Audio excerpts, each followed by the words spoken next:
What is going on, everybody? We are live right now on the Payneless Flipping Podcast, where we're going to break down how my buddy right here, Layne Peterson, crushed it on a deal and how he was able to use a YouTube video that I made to stop the deal from not happening, right? Or stop the seller from not working with them. Is that kind of what happened? Like in a nutshell?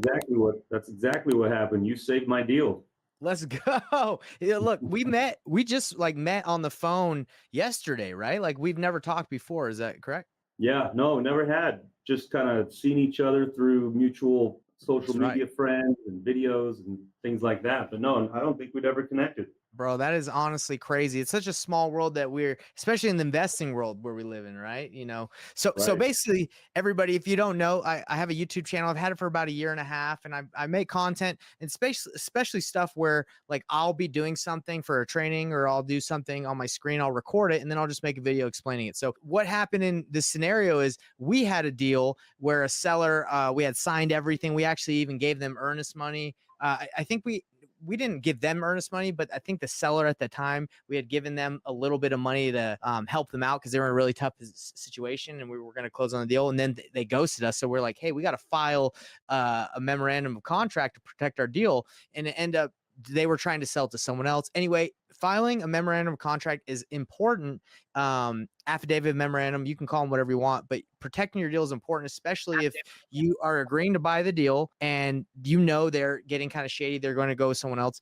I do not recommend filing one unless you are going to buy the house or you have a buyer lined up. Do not just file these just because you want to stop every deal or anyone leaving you, especially if you have no means of buying it. But anyway, you watched this video and you told me the other day what happened. So let's kind of talk about it. Layne, tell everybody what happened. Yeah, 100%. I totally agree with you. I don't make it part of my standard business practice, and also it was very good of me to hear your video because I know how to file memorandums in my local market. I'm in Phoenix, Arizona. I know how to do that here. It's pretty easy, but on a nationwide level, on a nationwide platform, trying to find the county, find how to record it, the right paperwork, record it properly. I mean, that's a high task. It is pretty difficult to find out all that information. And so what I do, I just jumped on YouTube and I typed in file memorandum and boom, Nathan Payne jumped on, watched your video and saved my deal. Dude, I love to hear it. So go ahead. I had this deal tied up in Jacksonville, Florida, Duval County. We've been buying quite a few properties there, wholesaling quite a bit. And this one was it was a creative deal. We do a little bit of creative. We don't do a ton of it, but it was a creative deal. This guy leaving his mortgage in place, doing it subject to the payment was, and he had a solar panel on it. So that kind of muddied the water a little bit. That gets a little funky too. Yeah. Yeah. But total all in, it was like $1,000, like $1,050 total payment with his $800 mortgage plus the $250 solar panel. And the thing rented for $2,100. I mean, it was a great little cash flow property. And we already had it assigned to one of our buyers. And then the guy kind of is slow to respond to me. We had everything signed, all the contract, even my assignment was already signed. Wow. And then he starts kind of ghosting me a little bit. And then I finally get him on the phone and he straight up told me, he's like, nah, I don't want to sell it to you anymore. Yeah. It's like, whoa, buddy, I've got a contract with you. That means I'm obligated to buy this house just as much as you're obligated to sell this house. That's what a contract does. That's the purpose of a contract. Exactly. So just going through it with him, he's just like, nope, sorry, I'm not selling. I said, hey, you know what? I am totally fine. If somebody changes their mind or has something come up in their family, I get it. Just let me know. And no, come to find out, he found someone that was going to pay him more. He told me, like, no, my neighbor, he said, pay me more money. And I said, listen, it doesn't work that way, bud. I mean, so his wife got on the phone and he's just like, hey, I'm sorry, I don't know what to tell you, but we're not selling it to you.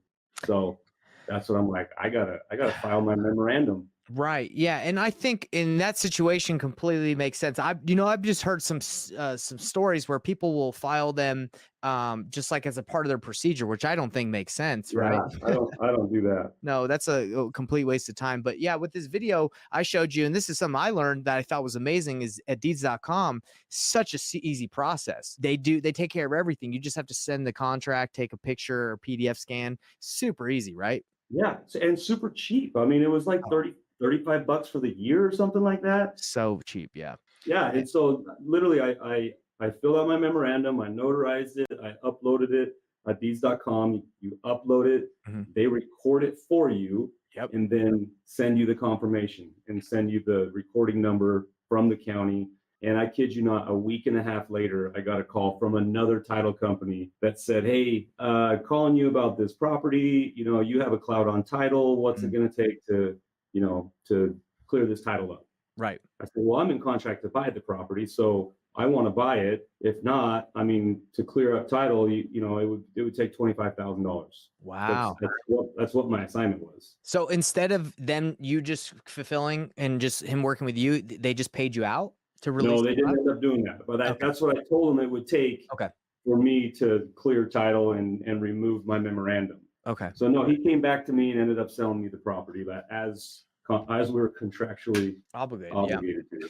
Well, it's interesting because they're if you're in the reverse situation, you're not trying to buy it and you try to back out, they're gonna try and take your earnest money. They're gonna try to get you to buy it. So it's the same thing, right? That's what, dude. A lot of times these sellers don't understand. I mean, what's the point of a contract? Yeah. I am obligated to buy this house, just like you are obligated to sell it. That's why Right. we have a contract.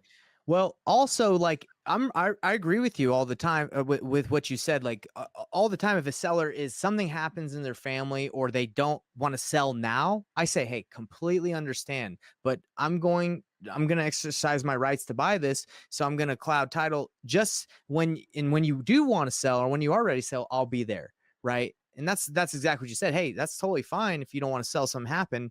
I don't. You in this situation, you didn't tell me you'd cloud it, right? You just did it. I just did Yeah, it. just did it. I had the conversation with them and told them, I said, "Hey, listen, you signed a contract with me, and so I can come after you for damages." I did tell them that because Mhm. you hold equitable title, so Yeah. you can go if he goes and does that, but then you got to go through the court. If you Yeah. don't file a memorandum, you got to go through the court, and nobody wants to do that. No, no, no, definitely not. No, I think the memorandum's the key. So that's what I say when sellers, I'm like, hey, totally get it. Trying to like come off like I am the nice guy, but I'm just saying, hey, it's totally fine. You don't have to go, but this is what I'm gonna do. So I'll be ready. And then that when you say that, they're usually like, well, actually, then they start, telling you more of the truth of what's going on, right? Right. Because nobody Yeah, is exactly. in my opinion, from what my experience with sellers is like, nobody wants to sell like ASAP or super quick. And then all of a sudden, like a couple days before, they're like, I decided not to sell. It's like, that doesn't really add up. Doesn't really make sense. Right. you know? Yeah, and if you can have a good conversation with them, and if you know what you're talking about, if you understand the contractual agreement, contract law, you can have an educated conversation with Of them course. and let them know. It's just like, hey, how mad are you going to be if I don't come to the signing table? How mad are you going to be if I don't come to the closing table? Right. You are expecting me to do this just as much as I'm expecting you to do it. And if you don't do it, I do have a case that I can come after you because I hold equitable title. When you hold that contract, you hold equitable title of the home. And you ended up making 25K on assigning it. Is that what you ended up doing? I ended up assigning that one. So 0 down, but you were able to find an investor to sign it in for Yeah. 25 down. Is that what happened? Yeah. So he actually came in with the total amount was 50. He came in with 50, paid us our assignment fee, and then gave the Oh, okay. 25,000 proceeds to the seller. Oh, wow. So you're able to get the seller 25K. Yes. Wow. Yeah. He was making some money. But Good. it was a great Amazing. deal. I mean, the thing cash flowed $1,000 a month, and for Yeah. my investor, only 50,000 out of pocket. Wow. Yeah, Pretty that's good. amazing. That's amazing. I'm sure it's appreciated since then as well. Yeah, Since you've done so. I don't know about you, but I have several deals where this has happened. Has this happened to you a lot in your market or in it's general? happened several times. Yeah. I don't have to do the memorandum that often, but Mhm. it's a tool that you just always have to have in your belt because Right. it does happen, and it happens quite often. When I was new, I didn't know this happened that often. So when sellers tried to back out, I thought I couldn't do anything. I was like, okay. So I had this deal once in where was it? No, it wasn't Del Rio. It was in California, right? So I can't remember exactly in California, but the seller the day before we had agreed to $60,000 to buy her house. The day before close, or I think it was the day of, she said, I don't want to sell you guys the house at 60. I want 80 or I'm gonna walk. And we didn't know, we were new investors. So we're like, and we had it assigned at like 120. We Uh-huh. were making a big fee, but so Oh we were man, like, yeah. okay, and we just gave her extra money. So it was interesting because I didn't know. I could have just been like, hey, look, the day before, you can't just say I want more. Everybody's ready to go, but I didn't know that, so we just did Yeah. that. But I mean, you flip, need to know your flip rights. the, flip the script, right? I mean, ask the seller, hey, would you appreciate it if I came to the closing table and said, hey, I need a $30,000 price reduction the day of close? Yeah, Like exactly. it's the same thing. Flip the script, and it doesn't feel good to them, just like it doesn't feel good to us as buyers. Yeah, and it's interesting because again, when you're new, you don't really know that. I had another experience where this is all a lot of this happened when I was new. I went to this guy's house, we signed an agreement for 215. He was good to go. No issues or anything. As I'm driving away, like 30 minutes later, I get to my office, he calls, he says, "Hey, I've decided not to sell." And for me, just being a trusting person in the beginning, I trusted everybody in the beginning. Now I'm a little reluctant to trust Yeah, everybody. But I was like, okay, that's fine. If you don't want to sell, that's fine. A couple weeks later, I found out that, it was wholesaled and flipped, and yeah, well, not flipped those at are the that time, but worst. wholesaled. And I'm like, what? Yeah, So those are those the are the worst. worst. Because I was just like, I just was letting anybody out. So eventually I got to understand what this memorandum was. And what a memorandum was, it just, you should have this verbiage in your contract, by the way, if you guys don't, but your contract should say something like, hey, you have the right to file a notice of interest with the seller. If the seller signs this, whatever, you're able to file a notice of interest showing that you have equitable title in the property. I don't know the exact verbiage, but it basically says they are agreeing and you're agreeing that you can do that if, by signing the contract. And Yeah, now when sellers do it, I had a guy in Florida like a while ago that the day of closing, he says, "Hey, me and my mom, we decided we don't want to sell. We just decided." I said, "Okay, so the day of, just you had all these issues where you need to sell, but today you just decided you don't need to." And he's like, "Yeah, it's okay. Don't worry. Like nothing happened. I'll just give you your $500 of earnest money that you put." And I was like, "Look, we've done all this work. That's totally fine if you decide you don't want to sell, but just know that if you're trying to sell to anyone else or try to sell in the future, I have, the cloud on title now, and we're going to be there ready to buy it. So it's okay if you don't want to sell." And he was like, and then we found out he was trying to sell to someone else. And we ended up, when he knew I kind of pushed on him, we ended up closing on him the next day. So crazy, yeah, man. It's crazy that sellers try to do that, isn't it? yeah. Like I said, if you know how to have that conversation and you know contract law, you'll be okay.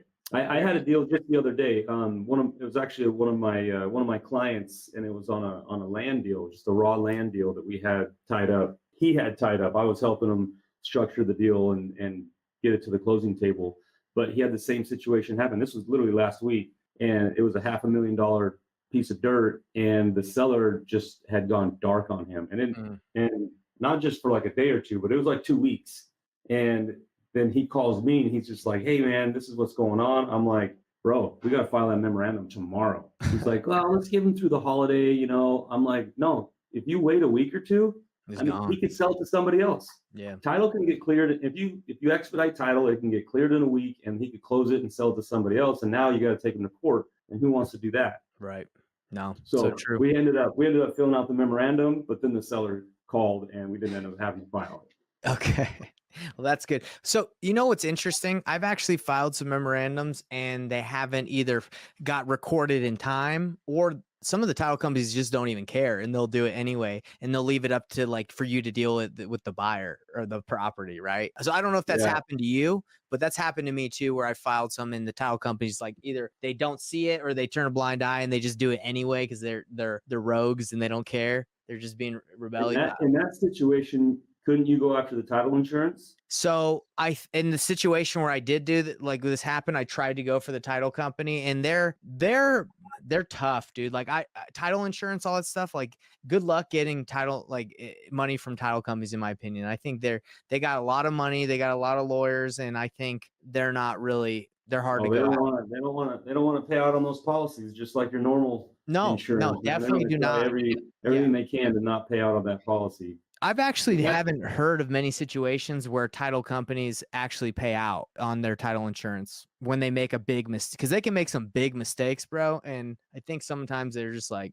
do something about it. Dude, I had one that did. I had a guy that wholesaled me a house in Scottsdale here in Arizona. Wholesaled me a house. He made 30 grand on it. Okay. Right. So I funded the deal for 230. He had tied it up for 200.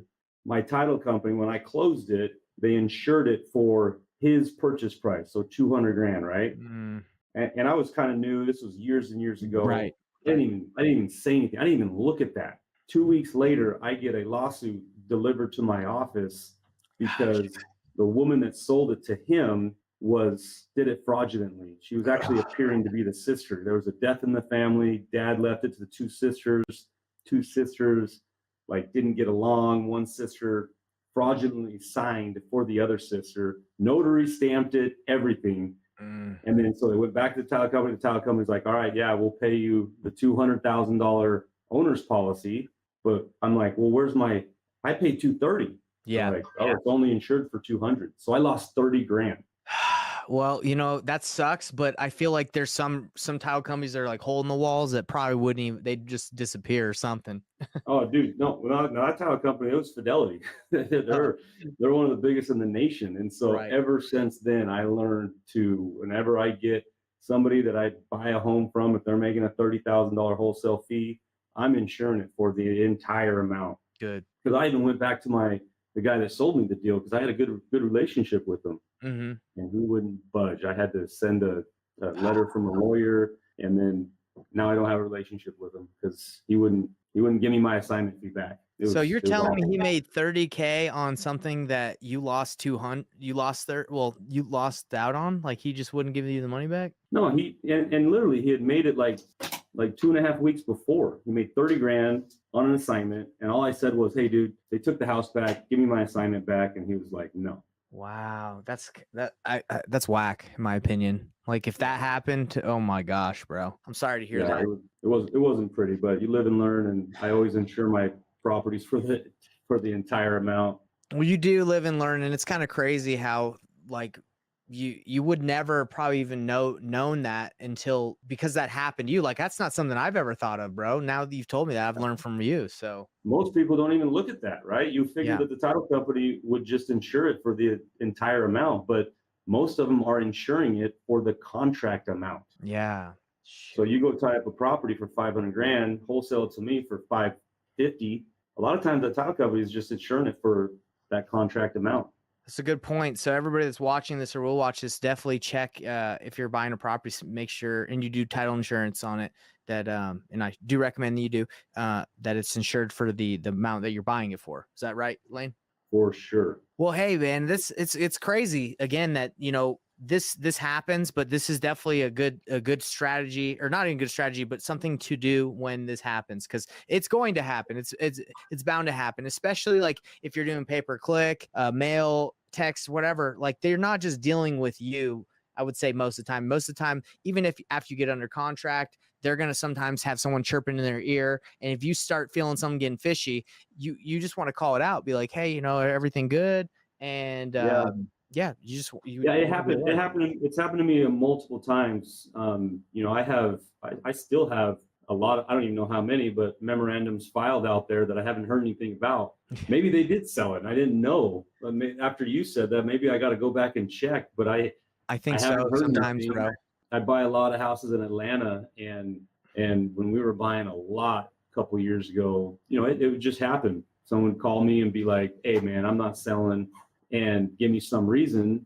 And I'd be like, hey, I get it. They gave me some family reason, but I'd still go file the memorandum because like you said, all sellers are liars. You don't know if they're telling you the truth and they're really just turning it around and selling it to another guy for 20 grand more. Bro, you don't know.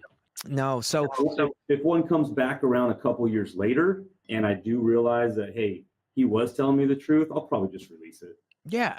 Or rework it, right? Or be like, no, it's been a while, but let's see what we can do. Yeah. Oh, you're selling it? What are you selling it for? Maybe I want to buy it. Right. Yeah. So the one that was really funky for me was I was talking to this guy in Atlanta. He owned a property in I think it was Huntsville, Alabama. He sold it to me for like 170. we had everything ready to get it assigned, and we had open up title, put down the earnest money there. And then like when we went to go close it, it was already sold. So somehow like he sold it out from under us. So then we filed, I think we like reached out to the seller like, hey, actually this wasn't a memorandum situation because he sold it once we had everything assigned. So there's not really much you can do in that situation. Like if everything is going according to plan and then all of a sudden you're ready to close and he snaked and someone else took action first, that kind of sucks. But I don't think that happens that much, but that happened in my situation. Well, dude, and one thing to always remember is when you get your contract signed, make sure it's dated and time stamped, right? Okay. Because I've run into the situation where they signed a contract with another buyer the same day. Oh, and then they try and ghost me. And so then you go file that memorandum, and then it comes down to the title company. And the title company's like, hey, you guys got to figure it out. And so when you compare contracts, you're like, hey, I got mine signed at 10 a.m. You didn't get yours signed until 5 p.m. So my contract's the one that's valid. So it's very important. And just so this is how PandaDoc, I think DocuSign works as well. But if you dive into the like the details of the remote signature, electronic signature, it does show you the time. Did you know that? Yeah. Okay. Yeah. So exactly. And unfortunately, with the deal we had was like a $20,000 assignment fee. Like there was really not much we could do because he had already sold it. And then we had talked to the buyer, and the buyer's like, well, hey, look, like I didn't even know about you guys. And then the seller like was an old guy and was like, you know, there's only so much you can do. What are you going to do? Like take it to court, you know? So yeah. I had a situation where it literally came down to closing and they had 2 contracts. And it just so happened I knew the other guy. It was here in Phoenix, and you know, I know a lot of the guys that are buying here. Right. And it was a guy that I knew. And so my title company was like, well, hey, they filed their memorandum, and I saw that they filed their contract with their memorandum. And so I saw what time they signed it at. That's amazing. And I'm like, I had mine signed first. So I call the guy and I'm like, hey, this is what's going on. And, you know, can you just tell title to clear it up? And he's like, well, how much are you going to give me? I'm like, I'm not going to give you anything. I had my contract signed first. Title is going to insure over you. It's just going to take them a day or 2 longer because it's going to take more work. Can you just call and release it so that I can get it closed? Anyways. Savage. So you got to know. I mean, the guy, he didn't have a leg to stand on, and title. No, he didn't. Not at all. Over it, but he's just, you know, trying to get a handout. It's like, what are you going to give me? Absolutely nothing. It obviously, I'm just asking you. Just asking you as a, you know, as an associate, the right thing to do is release your memorandum because it's not legit. It's cutthroat in Phoenix, brother. No, like you wouldn't believe, man. Yeah, we got some questions coming from the live. So this is, what can you do after they sell the property and the memorandum wasn't called? So that's kind of the situation I was talking about with you guys. Like there's really, you can obviously escalate it, but like how much time and effort do you want to put into something like this that could basically be a time suck, in my opinion? For me, my thought process is protect the deal, unless it's like some crazy deal where you spent all this time, energy, and effort for years and months, then obviously I'd pursue it. But if it's something like a wholesale deal or something where you're going to make, let's just say 10 or 20, is that really worth it for you to pursue? And kind of, it does suck your energy, bro. Because I was talking on one of the deals, I was talking to an attorney, I was sending in information, and I was like, man, this isn't even worth it. So yeah, your only leg to stand on is go after the title company and see if they'll pay out of that insurance policy that they got. Yeah. And you know, I would make a little bit of effort there. And if you're going to have to lawyer up and go sue the title company to get them to pay out of that insurance policy, it's probably not worth it. Yeah. Agreed. But you know, maybe send a demanding email, be like, hey, you guys insured over this, you owe me. Move on. I love it. Yeah, we're in agreement there. Let's see if this is, I think this might be the same thing. What is the biggest windfall you have made after filing memorandum, and how long after was the property sold? Do you know what that means?